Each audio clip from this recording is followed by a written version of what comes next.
નમસ્કાર વિદ્યાર્થી મિત્રો, આજે આપણો 11મો પાઠ પ્રાણીઓમાં અને વનસ્પતિઓમાં વહન તેના વિશે માહિતી મેળવીશું. તમે અગાઉ શીખ્યા છો કે બધા સજીવોને પોતાનું અસ્તિત્વ ટકાવી રાખવા માટે ખોરાક, પાણી અને ઓક્સિજનની જરૂર હોય છે. આપણે અગાઉ જાણી ગયા કે કોઈ પણ સજીવો એને જીવવા માટે 3 વસ્તુની જરૂર છે અને એ છે ખોરાક, પાણી અને હવા એટલે કે ઓક્સિજન. સજીવોને આ બધું શરીરના એક ભાગથી બીજા ભાગમાં પહોંચાડવું જરૂરી છે. ઉપરાંત પ્રાણીઓને ઉત્સર્ગ પદાર્થો શરીરના જે ભાગમાંથી નિકાલ કરી શકાય ત્યાં પહોંચાડવા પણ એટલા જ જરૂરી છે. આપણે જે કાંઈ પણ ખોરાક, પાણી અને ઓક્સિજન લઈએ છીએ માત્ર આપણા પેટમાં રહેતું નથી. દરેક અંગને કાર્ય કરવા માટે શક્તિની જરૂર પડે અને તેના માટે દરેક વસ્તુને ત્યાં સુધી પહોંચાડવી પણ જરૂરી છે. અને ઉત્સર્ગ પદાર્થો એટલે કે જે નકામો કચરો છે એને શરીરમાંથી બહાર કાઢવા પણ ત્યાં પહોંચાડવો જરૂરી છે. તો તમને આશ્ચર્ય નથી થતું કે આ બધું કેવી રીતે થાય છે? આકૃતિ 11.1 જુઓ. શું તમે હૃદય અને રુધિર વાહિનીઓ જોઈ શકો છો? તમને અહીંયા બાજુમાં આકૃતિ આપેલી છે. એ આકૃતિમાં તમે જોઈ શકો છો કે હૃદય આપેલું છે અને એની રુધિર વાહિનીઓ એટલે કે શિરા અને ધમનીઓ પણ આપેલી છે. તેઓ આ બધા જ પદાર્થોનું વહન કરે છે. હવે આપણને આશ્ચર્ય થતું હશે કે આપણે જે ખાઈએ છીએ એમાંથી શરીરના દરેક અંગ સુધી આ બધું પહોંચતું કઈ રીતે હશે? તો એ દરેક પદાર્થોનું વહન કોણ કરે છે? તો કે આ રુધિર વાહિનીઓ. અને સાથે મળીને પરિવહન તંત્ર રચે છે. એટલે કે એ જે રુધિર વાહિનીઓ છે અને જેના દ્વારા દરેક પદાર્થ શરીરના દરેક અંગ સુધી પહોંચે છે, આખું જે તંત્ર છે એને શું કહેવામાં આવે છે? પરિવહન તંત્ર તરીકે ઓળખવામાં આવે છે. તો આ પ્રકરણમાં આપણે વનસ્પતિ અને પ્રાણીઓમાં વહન વિશે અભ્યાસ કરવાનો છે. તો સૌથી પહેલાં જોઈએ પરિવહન તંત્ર. પરિવહન તંત્રનો સૌથી મુખ્ય ભાગ છે પહેલો રુધિર. તો હવે આપણને પ્રશ્ન થાય કે રુધિર શું છે? તો જોઈએ કે જ્યારે તમારા શરીર પર ઘા પડે છે ત્યારે શું થાય છે? રુધિર બહાર આવે છે. જ્યારે આપણે પડીએ અને આપણને વાગે ત્યારે શું થાય? લોહી નીકળે છે. એ લોહી એટલે શું? એને વિજ્ઞાનની ભાષામાં શું કહેવામાં આવે છે? રુધિર કહેવામાં આવે છે. પરંતુ રુધિર શું છે? રુધિર એ એક પ્રવાહી છે જે રુધિર વાહિનીઓમાં વહે છે. તમે બાજુની આકૃતિમાં જે રુધિર વાહિનીઓ જોઈ શકો છો એની અંદર એ વહે છે અને રુધિર શું છે? પ્રવાહી છે. તે પાચિત ખોરાકના ઘટકોનું નાના આંતરડાથી શરીરના વિવિધ ભાગો તરફ વહન કરે છે. આપણે જે કાંઈ પણ ખોરાક ખાઈએ છીએ એનું પાચન થઈ ગયા પછી એમાં રહેલા જે ઘટકો છે, આપણે ઘટકો વિશે આગળ ભણી ગયા છીએ કે કાર્બોહાઈડ્રેટ્સ છે, પ્રોટીન, વાઇટામિન્સ, મિનરલ્સ, એ બધા જે ઘટકો છે એ બધાનું એ શરીરના દરેક અંગ સુધી શું કરે છે? નાના આંતરડામાંથી લઈને વિવિધ ભાગો તરફ વહન કરે છે. તમે બાજુની આકૃતિમાં જોઈ શકો છો કે શરીરના દરેક અંગમાં, દરેક અવયવમાં તમને રુધિર વાહિની જોવા મળે છે. છેક માથાથી લઈને પગ સુધી દરેક જગ્યાએ રુધિર વાહિનીઓ આવેલી છે. એટલે આપણે જે કાંઈ પણ ખોરાક ખાઈએ એમાંથી એના જે ઘટકો છે એનું નાના આંતરડા દ્વારા શરીરના વિવિધ ભાગો તરફ વહન થાય છે. તે ફેફસામાંથી ઓક્સિજનને શરીરના કોષો સુધી લઈ જાય છે. આપણે જે કાંઈ પણ ઓક્સિજન લઈએ છીએ એને ફેફસામાં લઈએ છીએ પહેલાં, અને ત્યાર પછી તેના દ્વારા એટલે કે રુધિર વાહિનીઓ દ્વારા એ શું કરે છે? એ દરેક ઓક્સિજન છે એને શરીરના વિવિધ કોષો એટલે કે દરેક ભાગના કોષો સુધી લઈ જાય છે. તે શરીરના ઉત્સર્ગ દ્રવ્યોનો શરીરમાંથી નિકાલ પણ કરે છે. એટલે કે આપણે જે કાંઈ પણ પાચિત ખોરાક છે અને એમાં જે રહેલા નકામા તત્વો છે એનો પણ શરીરમાંથી નિકાલ કરવામાં મદદ કરે છે. રુધિર બધા પદાર્થોનું વહન કેવી રીતે કરે છે? તો જોઈએ આપણે કે રુધિર તરલ પદાર્થો એટલે કે ફ્લુઇડ્સનું બનેલું હોય છે જેને રુધિર રસ કહે છે. રુધિર છે શેનું બનેલું હોય છે? તો કે તરલ પદાર્થોનું બનેલું હોય છે અને તરલ પદાર્થોનું જે બનેલું હોય એને શું કહેવામાં આવે છે? રુધિર રસ. એટલે કે બીજી ભાષામાં આપણે કહીએ તો પ્લાઝમા. અત્યારે કોરોના વેક્સિનનો માહોલ ચાલે છે એમાં તમે જો સમાચાર સાંભળતા હશો તો ઘણી વખત તમે સાંભળ્યું હશે કે પ્લાઝમા દ્વારા પણ એની ટ્રીટમેન્ટ કરવામાં આવી. તો એ પ્લાઝમા શું છે? તો કે એના શરીરમાં રુધિર વાહિનીમાં રહેલો રુધિર તરલ પદાર્થ છે કે જેને રુધિર રસ કહેવામાં આવે છે. અને એ રુધિર રસની અંદર વિવિધ પ્રકારના કોષો પણ આવેલા હોય છે. હવે અહીંયા પહેલીને પ્રશ્ન થાય છે કે રુધિરનો રંગ લાલ કેમ હોય છે? તો જોઈએ આપણે આગળ કે રુધિરનો રંગ લાલ શું કામ હોય છે. રક્તકણ એ એક પ્રકારના કોષો છે જે લાલ રંજક કણ હિમોગ્લોબિન ધરાવે છે. આપણે જાણીએ છીએ કે વનસ્પતિ છે એ પણ એક હરિતદ્રવ્ય પ્રકારનું રંજક કણ ધરાવે છે. એવી જ રીતે રક્તકણ છે એ રુધિરમાં રહેલા એક પ્રકારના કોષો છે અને એક લાલ કલરનું રંજક દ્રવ્ય અથવા તો રંજક કણ ધરાવે છે. તેને શું કહેવામાં આવે છે? હિમોગ્લોબિન. હિમોગ્લોબિન ઓક્સિજન સાથે જોડાય છે અને શરીરના બધા ભાગોને અને અંતે કોષો સુધી પહોંચાડે છે. હવે આપણને પ્રશ્ન થતો હતો કે ઓક્સિજન કઈ રીતે પહોંચતું હશે? તો ઓક્સિજન છે એ હિમોગ્લોબિન એટલે કે જે લાલ રંજક કણવાળા જે હિમોગ્લોબિન છે એની સાથે જોડાય છે અને એ હિમોગ્લોબિન છે શરીરના દરેક ભાગો સુધી જઈને ઓક્સિજન ત્યાં સુધી પહોંચાડે છે. હિમોગ્લોબિન વિના શરીરના બધા ભાગોને સક્ષમ રીતે ઓક્સિજન પહોંચાડવો એ ખૂબ જ અઘરું છે. એટલે કે હિમોગ્લોબિન વગર ઓક્સિજન શરીરના દરેક અવયવ સુધી પહોંચાડવો એટલો સહેલો નથી. ખૂબ જ મુશ્કેલ કામ બની જાય છે. એટલા માટે હિમોગ્લોબિન વધારે હોવું ખૂબ આવશ્યક છે. હિમોગ્લોબિનની હાજરીને લીધે રુધિરનો રંગ લાલ હોય છે. હવે આગળ પહેલીને પ્રશ્ન થયો હતો કે રુધિરનો રંગ લાલ કેમ હોય છે? તો આપણે જાણી ગયા કે હિમોગ્લોબિનની અંદર લાલ રંજક દ્રવ્ય આવેલા હોય છે જેના દ્વારા એનો રંગ કેવો હોય છે? લાલ હોય છે. રુધિરમાં શ્વેત કણો પણ આવેલા હોય છે જે શરીરમાં પ્રવેશતા જીવાણુ સામે લડે છે. શ્વેત કણોનું કામ શું છે? આપણા શરીરમાં જે કોઈ પણ જીવાણુ કે જે આપણને નુકસાન કરતા છે એ દરેક જીવાણુઓ સામે લડવાનું કામ કરે છે. બુઝો રમત રમતા નીચે પડી જાય છે અને ઘૂંટણમાં ઈજા પહોંચે છે. કપાયેલા ભાગમાંથી રુધિર બહાર આવે છે. થોડા સમય પછી એણે જોયું કે રુધિર વહેતું અટકે છે અને ગંઠાઈ જાય છે. તો આ જોઈને બુઝોને શું થાય છે? આશ્ચર્ય થાય છે. બુઝો છે એ રમતા રમતા પડી જાય છે. તમે પણ ઘણીવાર પડી ગયા હશો અને તમે પણ જોયેલું હશે કે તમને લોહી નીકળતું હોય તો અચાનક લોહી નીકળતું બંધ થઈ જાય છે અને ત્યાં ગંઠાઈ જાય છે. તો આવું જે થાય એ શું કામ થાય? તો કે રુધિર ગંઠાવાની પ્રક્રિયા એ રુધિરમાં રહેલા બીજા પ્રકારના કોષો દ્વારા થાય છે જેને ત્રાકકણો કહે છે. એટલે કે રુધિરમાં એક તો રક્તકણ આવેલા હોય, શ્વેત કણો આવેલા હોય અને ત્રાકકણો હોય છે. એમાં જે ત્રાકકણો છે એનું કાર્ય શું છે? તો કે જે રુધિર ગંઠાવાની જે પ્રક્રિયા થાય છે એ કોના દ્વારા થાય છે? તો કે ત્રાકકણો દ્વારા થાય છે. રુધિર વાહિનીઓ. શરીરમાં જુદા જુદા પ્રકારની રુધિર વાહિનીઓ જોવા મળે છે. તેમાં તમે જાણો છો કે શ્વાસ દરમિયાન શુદ્ધ ઓક્સિજનનો જથ્થો ફેફસામાં ભરાય છે. આપણે જ્યારે શ્વાસ લઈએ ત્યારે એમાં જે શુદ્ધ ઓક્સિજન હોય એ ક્યાં જાય છે? ફેફસામાં જાય છે. ઓક્સિજનનું વહન શરીરના બાકીના ભાગો સુધી થવું પણ જરૂરી છે. રુધિર કોષોમાંથી કાર્બન ડાયોક્સાઇડ સહિતના ઉત્સર્ગ દ્રવ્યો એકત્રિત કરે છે અને પ્રકરણ 10માં શીખ્યા તે મુજબ રુધિરને હૃદય તરફ પરત વહેવું અનિવાર્ય છે જેથી કરીને તેમાંથી કાર્બન ડાયોક્સાઇડ ફેફસામાંથી દૂર કરી શકાય. હવે તમે આગળના પ્રકરણમાં શીખી ગયા એવી રીતે કે જે આપણા કોષોમાં કાર્બન ડાયોક્સાઇડવાળા જે ઉત્સર્ગ દ્રવ્યો રહેલા છે એ દરેકને લઈને શું થાય છે? તો કે હૃદય તરફ વહે છે અને આપણે જે શ્વાસમાં ફેફસામાં શ્વાસ લઈએ, જે હવા લઈએ છીએ એમાંથી પણ કાર્બન ડાયોક્સાઇડ દૂર કરવો ખૂબ જ જરૂરી છે. તેથી બે પ્રકારની રુધિર વાહિનીઓ, પહેલી કઈ? ધમની અને બીજી શિરા, એ બંને શરીરમાં આવેલી હોય છે જે તમે 11.1માં આગળની આકૃતિમાં જોઈ ગયા.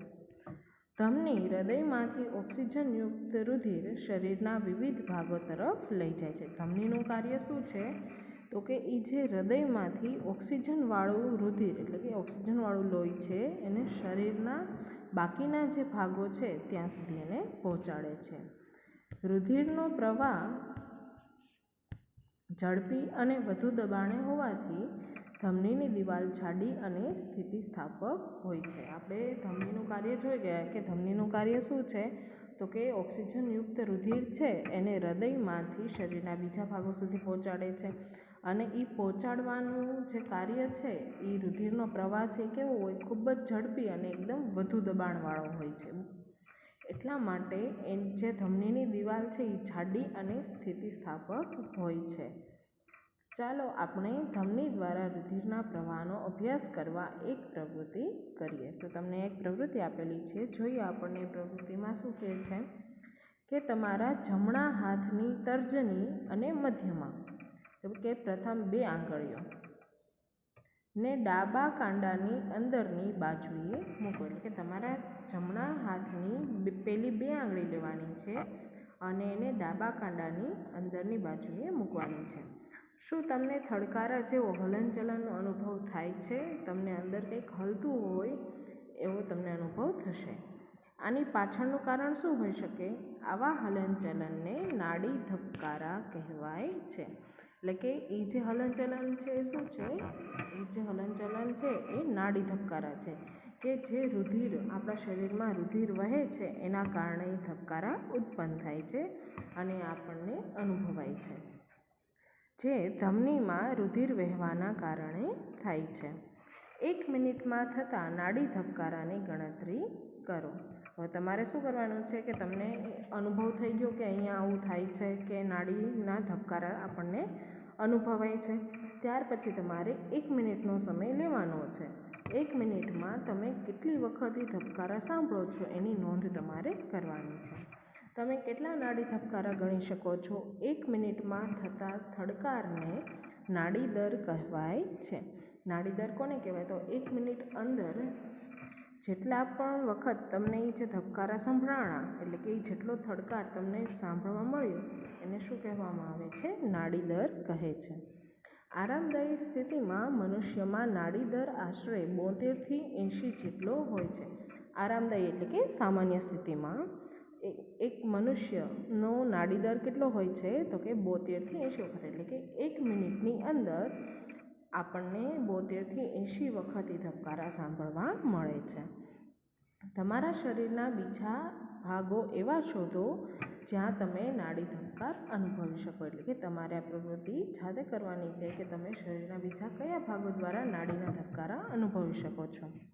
તમારા પોતાના અને તમારા સહપાઠી એટલે કે તમારા મિત્રના નાડી ધબકારા પ્રતિ મિનિટ શોધો અને એ જે મેળવેલા અંકો છે એને 11.1ના કોષ્ટકમાં તમારે નોંધવાના છે. તો એના ઉપરથી તમને એ જોવા મળશે કે દરેક વ્યક્તિનો આરામદાયી સ્થિતિમાં નાડી દર કેટલો રહે છે? 72થી 80 જેટલો રહે છે. શીરા એ એવી રુધિર વાહિનીઓ છે જે કાર્બન ડાયોક્સાઇડયુક્ત રુધિરને શરીરના જુદા જુદા ભાગોમાંથી હૃદય તરફ લઈ જાય છે. આપણે ધમનીનું કાર્ય જોઈ ગયા કે ધમનીનું કાર્ય શું છે? તો કે ઓક્સિજનવાળો જે રુધિર છે એને હૃદયમાંથી ક્યાં પહોંચાડે છે? શરીરના ભાગો સુધી પહોંચાડે છે. તો એનાથી ઉલટું કામ કોનું છે? શીરાનું, કે આખા શરીરમાં જે કાર્બન ડાયોક્સાઇડવાળું જે રુધિર છે, આપણે કાર્બન ડાયોક્સાઇડવાળું રુધિર વાપરતા નથી, જે આપણને નુકસાન કરે છે. તો એ જે કાર્બન ડાયોક્સાઇડવાળું રુધિર છે એને શરીરના જુદા જુદા ભાગોમાંથી એકત્રિત કરીને હૃદય સુધી પહોંચાડવાનું કામ કોનું છે? શીરાનું છે. શીરાની દિવાલ પાતળી હોય છે. આપણે ધમનીની દિવાલ જોઈ ગયા. ધમનીની દિવાલ કેવી હોય છે? જાડી અને સ્થિતિસ્થાપક હોય છે, જ્યારે શીરાની દિવાલ પાતળી હોય છે. શીરામાં વાલ્વ આવેલા હોય છે જે રુધિરને માત્ર હૃદયની દિશામાં જ જવા દે છે. એટલે કે શીરામાં એવા વાલ્વ આવેલા હોય છે કે જે રુધિર એટલે કે લોહીને હૃદય તરફ જ વહેવા દે, એનો પ્રવાહ ઉલટો થઈ જાય નહીં એટલા માટે એમાં વાલ્વ જેવી રચના આવેલી હોય છે. તમે અહીંયા નીચે જોઈ શકો છો. તમને અહીંયા રચના આપેલી છે. રુધિર કેશિકાઓ છે, શીરા છે, ધમની છે, હૃદય છે અને એની ઉપર ફેફસા છે. ત્યાર પછી જોઈએ કે હજારો લોકો રુધિર ન મળવાના કારણે મૃત્યુ પામે છે. સ્વૈચ્છિક રક્તદાન નુકસાન રહિત અને પીડા રહિત છે તથા તે કિંમતી જીવન બચાવી શકે છે. હોસ્પિટલ અથવા સરકાર માન્ય અન્ય સ્થળોએ રક્તદાન કરી શકાય છે.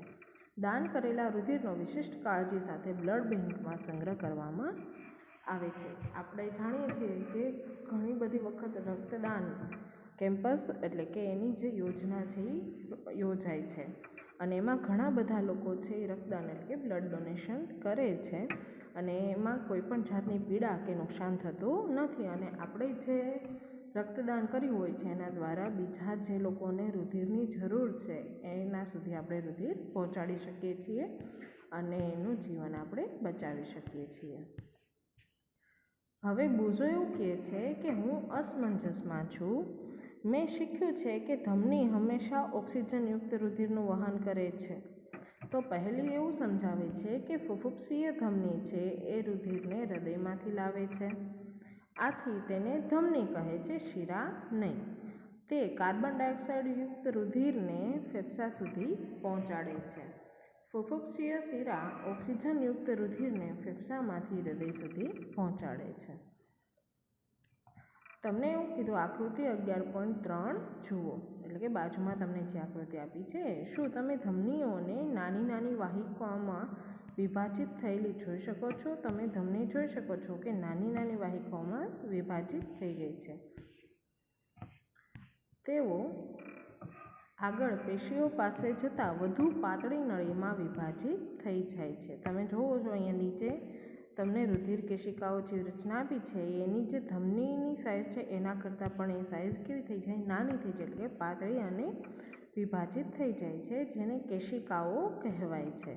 તો એ જે રચના છે એને શું કહેવામાં આવે છે? કેશિકાઓ. આ કેશિકાઓ ફરીથી જોડાણ પામી શિરાઓ બનાવે છે જે રુધિરને હૃદયમાં ઠાલવે છે. અને આ કેશિકાઓ જોડાઈને શું બને છે? શિરા બને છે અને એના દ્વારા જે રુધિર છે એ હૃદય સુધી પહોંચે છે. ત્યાર પછી જોઈએ તો હૃદય. હૃદય એ સતત ધબકતું અને પંપ તરીકે કાર્ય કરતું અંગ છે જે રુધિર અને તેમાં રહેલા દ્રવ્યોનું વહન કરે છે. હૃદય છે કેવું છે? સતત ધબકતું અને પંપ તરીકે, એટલે કે તમે પંપ જોયેલો છે, પંપની જેમ કાર્ય કરે એવું અંગ છે. અને એ શું કરે છે? તો કે રુધિર અને એમાં રહેલા દ્રવ્યોનું વહન કરે છે. હવે તમને એવું કીધું છે કે વિચારો, એક પંપ જે વર્ષો સુધી અટક્યા વિના કાર્ય કરે છે તો એ કેવું છે? તદ્દન અશક્ય છે. કેમ કે આપણે જાણીએ છીએ કે કોઈ ઇલેક્ટ્રિક પંપ હોય, જે મશીનરીવાળો પંપ છે, એ પણ ક્યારેક ને ક્યારેક ખરાબ થાય છે અને આપણે એને રિપેર કરાવવું પડે છે. પણ આપણું જે હૃદય છે એ કંઈ પણ થયા વગર વર્ષો સુધી પંપની જેમ કાર્ય કરે છે અને ધબકતું રહે છે. છતાં પણ આપણું હૃદય અટક્યા વિના પંપ તરીકે કાર્ય કરે છે. તો ચાલો હવે આપણે હૃદય વિશે અભ્યાસ કરીએ. હૃદય એ ઉરસ ગુહામાં આવેલું નીચેની બાજુએથી થોડું ડાબી બાજુએ નમેલું હોય છે. હૃદય ક્યાં આવેલું છે? તો કે ઉરસ ગુહામાં આવેલું છે અને નીચેની બાજુથી થોડુંક ડાબી બાજુ નમેલું છે. આંગળીઓ અંદરની તરફ વાળીને મુઠ્ઠી વાળો. તમારું હૃદય સામાન્યપણે હાથની મુઠ્ઠી જેટલું કદ ધરાવે છે. એટલે કે તમે તમારી આંગળીઓ છે એને અંદરની તરફ વાળીને મુઠ્ઠી વાળશો એટલે તમને એવું કીધું છે કે તમારા હૃદયનું કદ, એટલે કે એની સાઇઝ કેવડી છે? તો કે તમારા હાથની મુઠ્ઠી જેટલી હોય છે. જો ઓક્સિજનયુક્ત અને કાર્બન ડાયોક્સાઇડયુક્ત રુધિર ભેગું થાય તો શું થાય? તો ઘણી બધી આપણા શરીરની ઘણી બધી જે તંત્રો છે એ ખરાબ થઈ જાય અને વ્યવસ્થિત કામ કરી શકે નહીં. આવું થતાં રોકવા માટે હૃદય 4 ખંડ ધરાવે છે. એટલે કે એ જે હૃદય છે એની અંદર 4 ખંડ આવેલા છે. અને એ કયા કયા છે? તો કે ઉપરના જે 2 ખંડો છે એ કર્ણકો અને નીચેના 2 ખંડ છે એ ક્ષેપકો તરીકે ઓળખાય છે. આ બંને વચ્ચે આવેલા પડદાના કારણે ઓક્સિજનયુક્ત અને કાર્બન ડાયોક્સાઇડયુક્ત રુધિર ભેગું થતું નથી. તમને અહીંયા નીચે આકૃતિ આપેલી છે એમાંના જે ઉપરના 2 ખંડો છે તમે જોઈ શકો છો કે જમણું કર્ણક અને ડાબું કર્ણક આપેલું છે.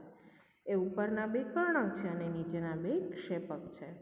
અને એની વચ્ચે વિભાજિત કરતો પડદો આવેલો છે કે જેના દ્વારા રુધિર ભેગું થઈ જતું નથી. પરિવહન તંત્રના કાર્યને સમજવા માટે હૃદયની જમણી બાજુએથી શરૂઆત કરવાની. પણ અહીંયા પહેલીને પ્રશ્ન થાય છે કે હૃદયના કયા ભાગમાં ઓક્સિજનયુક્ત અને કયા ભાગમાં કાર્બન ડાયોક્સાઇડયુક્ત રુધિર જોવા મળે છે? તો આપણે એ પ્રશ્નનો જવાબ આપી દઈએ કે હૃદયના ડાબા ભાગ તરફ આવેલા, એટલે કે ડાબા કર્ણક અને ડાબા ક્ષેપક. તમે અહીંયા આકૃતિમાં જોઈ શકો છો કર્ણક અને ક્ષેપક. જમણું એક બાજુ છે અને ડાબું એક બાજુ છે. તો એમાં જે ડાબા કર્ણક અને ડાબું ક્ષેપક છે એમાં ઓક્સિજનયુક્ત રુધિર હોય છે અને જમણું કર્ણક અને જમણું ક્ષેપક છે ત્યાં કાર્બન ડાયોક્સાઇડયુક્ત રુધિર હોય છે. આ તીરથી હૃદયથી ફેફસા તરફ અને હૃદયથી શરીરના તમામ ભાગો તરફ રુધિરનું વહન દર્શાવે છે. તમને અહીંયા જે તીર છે આપેલા છે એ શું દર્શાવે છે? રુધિરનું વહન દર્શાવે છે. હૃદયના ધબકારા. હૃદયના ખંડોની દિવાલ સ્નાયુઓની બનેલી હોય છે. હૃદયના જે ખંડો છે, 2 કર્ણક અને 2 ક્ષેપક છે, એની જે દિવાલ છે એ બનેલી હોય છે સ્નાયુઓની.